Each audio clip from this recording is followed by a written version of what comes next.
മോദിയുടെ വരവിന് പിന്നാലെ ഇ ശ്രീധരൻ വിശദാംശങ്ങൾ പുറത്തുവിട്ട അതിവേഗ റെയിൽ പദ്ധതിയെപ്പറ്റി മുഖ്യമന്ത്രിക്ക് അറിയാമായിരുന്നെങ്കിലും സംസ്ഥാനത്തെ മന്ത്രിമാർക്കറിയില്ല.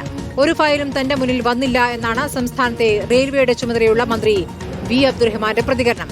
വാർത്തകളിലൂടെയാണ് DMRCയുമായി ചേർന്ന് ശ്രീധരൻ പദ്ധതി നടപ്പാക്കുന്നത് അറിഞ്ഞതെന്നും അബ്ദുറഹ്മാൻ പറഞ്ഞു. സംസ്ഥാനത്തിന് വ്യക്തമായ ഒരു നിർദ്ദേശവും കേന്ദ്രത്തിൽ നിന്നും കിട്ടിയിട്ടില്ല എന്നാണ് മന്ത്രി കെ രാജന്റെ പ്രതികരണം.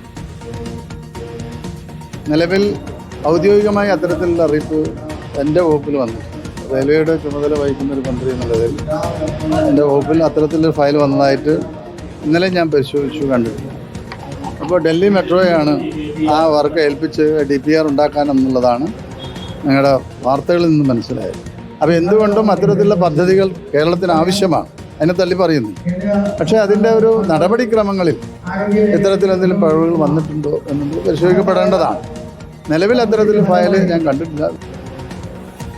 ഈ ആശയം ഞങ്ങൾ മുന്നോട്ട് വെച്ചു. ഈ ആശയത്തെക്കുറിച്ച് വ്യത്യസ്തങ്ങളായ പ്രതികരണങ്ങൾ കേരള രാഷ്ട്രീയത്തിലുണ്ടായി. സിൽവർ ലൈനുമായിട്ട് ഇപ്പോൾ മുന്നോട്ട് പോകുന്നില്ല എന്ന് ഞങ്ങൾ നേരത്തെ പ്രഖ്യാപിച്ചു. പക്ഷേ അതിവേഗത്തിൽ യാത്ര ചെയ്യാനുള്ളൊരു സൗകര്യം ഉണ്ടാകണം എന്ന കാര്യത്തിൽ രണ്ടഭിപ്രായം കേരളത്തിലെ ഗവൺമെൻറ്റിനില്ല.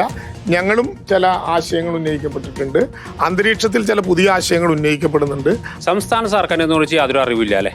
അല്ല, ഞാൻ പറഞ്ഞതാണ്, വ്യത്യസ്തങ്ങളായിട്ടുള്ള വിഷയങ്ങൾ ഞങ്ങളുടെ മുമ്പിൽ വന്നിട്ടുണ്ട്. കോൺക്രീറ്റ് ആയ ഒരു തീരുമാനത്തിലേക്ക് പോയിട്ടില്ല. അദ്ദേഹത്തിന്റെ അഭിപ്രായം കോൺക്രീറ്റ് ആയിട്ട് വരട്ടെ, അപ്പോൾ അതിനെക്കുറിച്ച് പരിശോധിക്കാം. എന്നാൽ പദ്ധതി യാഥാർത്ഥ്യമാകുന്നത് മുഖ്യമന്ത്രിയുടെ അറിവോടെ ആയിരുന്നു എന്നാണ് സംസ്ഥാന സർക്കാരിന്റെ പ്രതിനിധി KV തോമസ് റിപ്പോർട്ടിനോട് പ്രതികരിച്ചത്.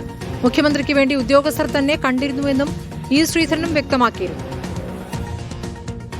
നമുക്കൊരു ഹൈ സ്പീഡ് റെയിൽവേ സിസ്റ്റം വേണം, അതാണ് സിൽവർ ലൈൻ എന്ന് പറയും. അപ്പോഴാണ് ശ്രീധരൻ്റെ ഈ പ്രപ്പോസൽ വരുന്നത്. ശ്രീധരൻ്റെ പ്രപ്പോസൽ CM കണ്ടിട്ടാണ് എൻ്റെ കയ്യിൽ വരുന്നത്, എൻ്റെ കയ്യിൽ നിന്നും റെയിൽവേ മിനിസ്റ്റർ വിളിക്കുന്നത്. അത് ശ്രീധരൻ ഒരു നോട്ടായിട്ട് മുഖ്യമന്ത്രിയെ കണ്ട് കഴിഞ്ഞ 4/10/24 അദ്ദേഹം നോട്ട് CMന് കൊടുക്കുകയുണ്ടായി.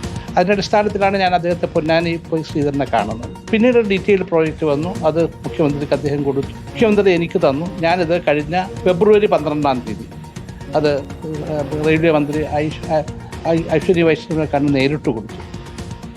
സംസ്ഥാന സർക്കാരുമായിട്ട് ഇക്കാര്യത്തിൽ കൂടിയാലോചന നടത്തിയിട്ടില്ല. ഇല്ല, അതിനുശേഷം അവരെന്നോടെല്ലാം തീർത്തി റെഡി എന്ന് കൊണ്ട് പോയതല്ലേ.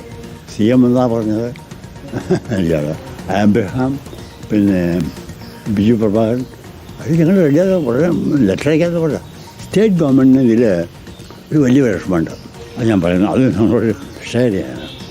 ഈ KRail പ്രോജക്റ്റ് ഉണ്ടാക്കാൻ വേണ്ടിയിട്ട് അവർ 100 crores റെയിൽവേ നിന്ന് മേടിച്ചിട്ടുണ്ട്. 100 crores പ്രോജക്റ്റ് റിപ്പോർട്ട് ഉണ്ടാക്കാൻ പറ്റും. എന്തായാലും 100 crores കൊടുത്ത ഇഷ്ടമില്ല. ഇപ്പോൾ പിന്നെ കല്ല് നട്ടാൻ വേണ്ടിയിട്ട് എത്ര ആൾക്കാരെ അറസ്റ്റ് ചെയ്തു.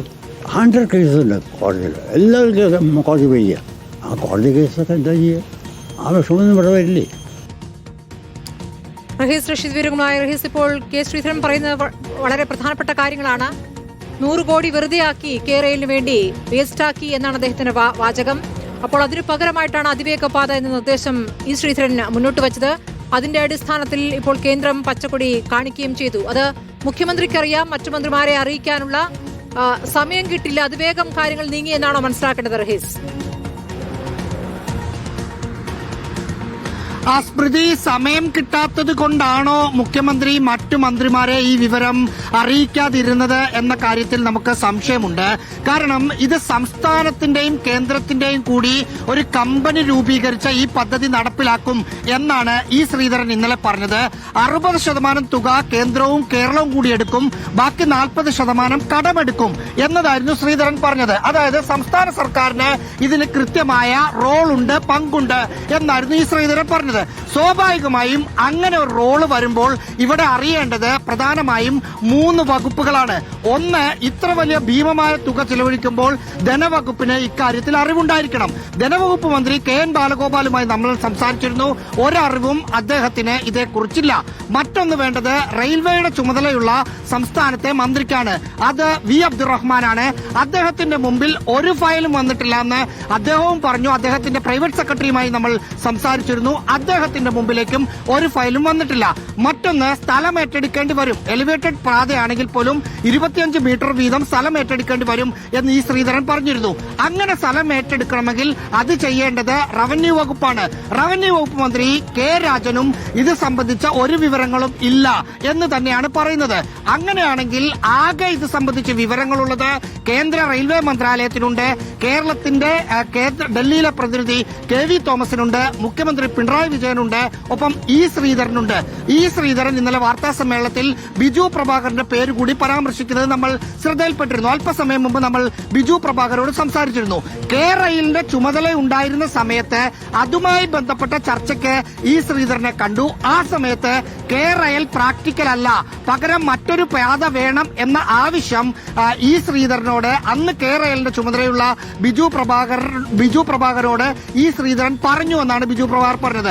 അക്കാര്യം മുഖ്യമന്ത്രിയെ അറിയിക്കുകയും ചെയ്തു. പക്ഷെ അത് പിന്നീട് അദ്ദേഹം സർവീസിൽ നിന്ന് റിട്ടയർഡ് ആയതുകൊണ്ട് തുടർ നീക്കങ്ങളൊന്നും അറിയില്ല എന്നാണ് പറയുന്നത്. അതായത് ചുരുക്കി പറഞ്ഞാൽ മുഖ്യമന്ത്രിക്കും വളരെ കുറച്ച് ആളുകൾക്കും മാത്രമേ ഇതിനെക്കുറിച്ച് അറിയുള്ളായിരുന്നു. പാർട്ടിയിൽ പോലും ചർച്ച ചെയ്തിട്ടില്ല എന്നാണ് നമ്മൾ മനസ്സിലാക്കുന്നത്. അതിരഹസ്യമായിട്ടായിരുന്നു എന്നുള്ള സൂചനകളാണ് ഇപ്പോൾ പുറത്തുവരുന്ന. റഹീസ് റഷീദാണ് വിവരങ്ങൾ നൽകിയത്.